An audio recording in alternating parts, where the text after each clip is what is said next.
chez vous, aujourd'hui, dimanche, nous recevons la vocation de Jean dans l'Évangile. Et dans la première lecture, tirée du livre de Samuel, nous recevons la vocation de Samuel. Alors, dimanche passé, nous fêtions le baptême du Seigneur et nous voyions que par le baptême du Christ, les cieux s'ouvrirent et nous voyions que nous aussi, grâce à la sanctification des eaux, nous avons reçu le baptême. Samuel et Jean reçoivent cette plénitude de la vie. Et Samuel en particulier est appelé dans la nuit, il dort, et dans sa jeunesse toute spontanée, il va vers Élie chaque fois que le Seigneur l'appelle. Samuel, Samuel, c'est ce que le Seigneur dit, il le connaît par son nom. Bien nous aussi, nous avons reçu un nom à notre baptême. Et ce nom, il est inscrit dans le cœur de Dieu. Dieu nous connaît personnellement. Ce nom est inscrit dans la main de Dieu, dans le cœur de Dieu, et Dieu nous a appelés aussi, grâce à notre baptême et par notre baptême, à avoir part à la vie et à la plénitude de la vie. Dans la nuit de notre monde, le Seigneur nous appelle pour avoir part à la vie et à la plénitude de la vie qui est en Jésus. Samuel reçoit l'aide de Élie. Comme nous avons besoin de l'aide de l'Église pour que nous puissions vraiment vivre notre baptême, avoir des garde-fous dans la vie pour mener notre vie dans cette communion avec le Christ, les uns avec les autres, avec nous-mêmes. La vocation de Jean, aujourd'hui. C'est très beau, c'est très intéressant de voir que les synoptiques racontent la vocation de Jean d'une façon très différente. Nous l'entendions déjà il y a quelques jours en Marc. Il y a la vocation de Jean alors qu'il est dans la barque avec son père et avec son frère Jacques. En même temps sont appelés aussi Pierre et André.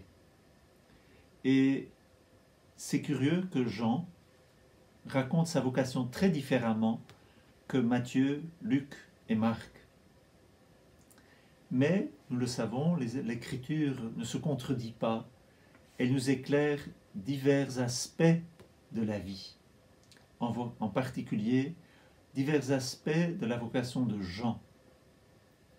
C'est dans Luc que Jean recevra cette mission de devenir des pêcheurs d'hommes. Tu ne seras plus un pêcheur le long du lac, mais tu deviendras un pêcheur d'hommes. C'est le ministère que le Seigneur confie à Jean. Et puis Matthieu dit que Jean et Jacques laissent leur père et leur filet dans la barque pour se consacrer à leur nouvel apostolat. Donc les synoptiques nous disent quelque chose sur la vocation de Jean. Jean, aujourd'hui, il nous dit autre chose. Et tout est important. Mais écoutons maintenant comment Jean décrit lui-même sa vocation. Il est donc disciple de Jean le Baptiste. Et Jean le Baptiste se trouve là, et Jésus passe. Jean le Baptiste se trouve là. Il faut quitter quelque chose. On est encore attaché à l'ancienne alliance, l'ancienne loi, aux prophètes, et il y a quelque chose de nouveau qui vient s'installer. Le Christ bouge, passe, et Jean-Baptiste désigne Jésus. Et les deux disciples, André et Jean, suivent Jésus. Ils quittent cet attachement. Ils vont suivre celui que Jean-Baptiste indique comme l'agneau de Dieu. L'agneau de Dieu, c'est, selon le savoir de Jean-Baptiste, et d'après le livre de Lévitique, c'est par un agneau qu'on immolait, qu'on obtenait le pardon de nos péchés, que le peuple juif obtenait le pardon de ses péchés. Quand dans le cœur de Jean et André, ils entendent qu'il s'agit de l'agneau de Dieu. Jean-Baptiste probablement leur en avait déjà parlé.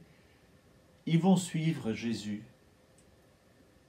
Ils veulent, en effet, suivre celui qui enlève le péché du monde. Ils vont donc à la suite de Jésus. Et Jésus, se retournant, dit « Que cherchez-vous » Il faut bien s'imaginer ces deux disciples qui viennent de découvrir Jésus. Jésus se retourne, ça veut dire qu'ils voient le visage de Jésus. Et ils veulent le suivre, ils le voient. Mais quelle est cette rencontre avec le visage du Christ? On peut se souvenir de cette rencontre avec le visage du Christ quand Marie, quand Joseph, à Bethléem, rencontrent le visage du petit enfant Jésus. Ici, c'est Jean, c'est André, qui voit le Christ qui se retourne. Et voilà que Jésus leur dit « Que cherchez-vous » Que cherchons-nous quand nous allons à l'église? Que cherchons-nous quand on se dit chrétien? Que cherchons-nous? Que cherchez-vous? Jésus sonde le cœur de ces deux disciples. C'étaient des disciples de Jean le Baptiste, mais ils veulent suivre Jésus. Et Jésus sonde leur cœur, il sonde leurs intentions. Mais pourquoi? Que cherchez-vous? Veulent-ils un profit temporel? Veulent-ils des biens spirituels? Jésus sonde leur cœur et il attend une réponse. Ils lui répondent « Rabbi », cela veut dire « Maître », « Où demeures-tu » Maître. Le maître, c'est celui qui enseigne. Et Jean et André veulent être enseignés. Ils vont à la suite du Christ pour recevoir un enseignement. Mais où demeures-tu? Ils attendent un enseignement qui ne soit pas qu'un enseignement intellectuel. Ils veulent demeurer auprès de lui. Ils veulent apprendre de lui. Ils veulent découvrir qui il est, où il demeure. Nous savons d'ailleurs que Jésus, dans l'Évangile, nous dit que le Fils de l'homme n'a pas de lieu où reposer sa tête. Il n'a pas vraiment une demeure à lui. Il avait une demeure quand même à Capharnaüm. C'était peut-être la demeure de Pierre ou la demeure des disciples. Toujours est-il que Jésus leur dit « Venez et vous verrez ». Ils veulent faire l'expérience de demeurer auprès de lui. Rappelez-vous le psaume qui dit « Goûtez et voyez, goûtez et voyez comme est bon le Seigneur », nous dit le psaume 33. Jésus veut qu'ils puissent goûter de cette présence sans préoccupation, lui appartenir sans réserve. Ils allèrent donc, ils virent où il demeurait, et ils restèrent auprès de lui ce jour-là. Ce fut un long jour, puisqu'ils sont devenus ses disciples, et le jour ne s'est plus éteint. Il est resté lumineux, puisqu'ils sont devenus disciples de Jésus. C'était la 10e heure.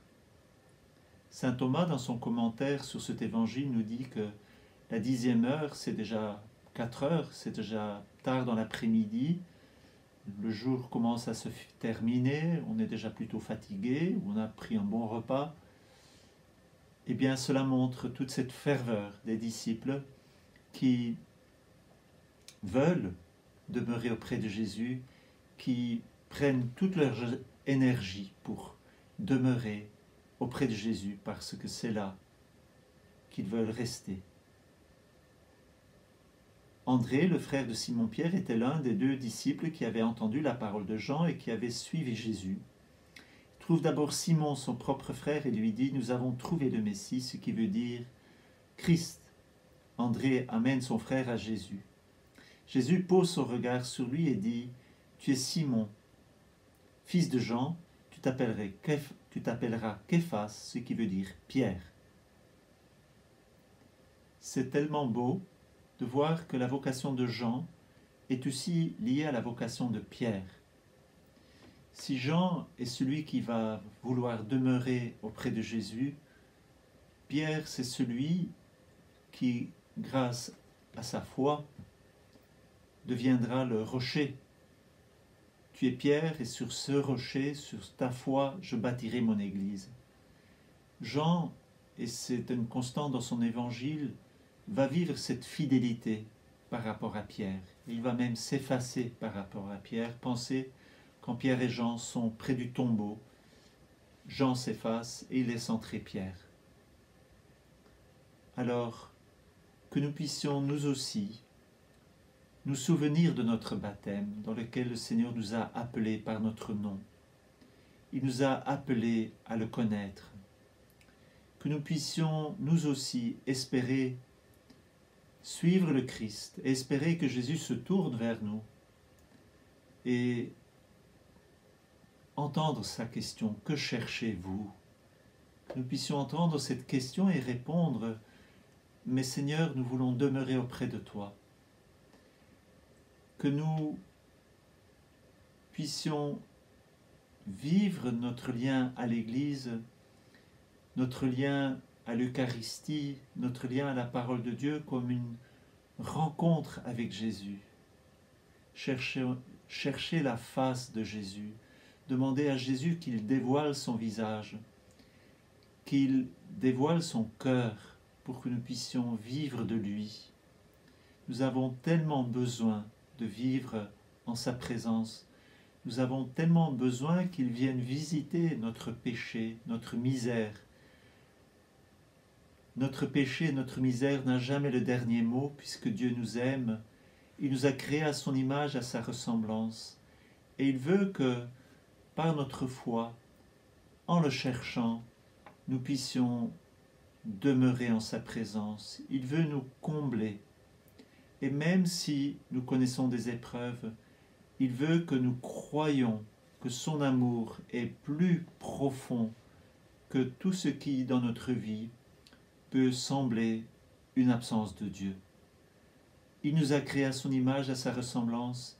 Jésus est mort sur la croix pour que nous puissions le chercher lui, vivre de lui, demeurer en lui, pour que lui, il nous adopte pleinement comme ses fils, pour que Jésus puisse vraiment nous enseigner qui est le Père, demeurer avec lui dans le sein du Père. C'est ça la vocation de celui qui aime Jean, c'est ça la vocation de tout chrétien, que nous puissions, fidèles à nos promesses du baptême, chercher de demeurer auprès de lui, que lui demeure en nous. C'est ce que je vous souhaite, c'est ce que je nous souhaite. À demain.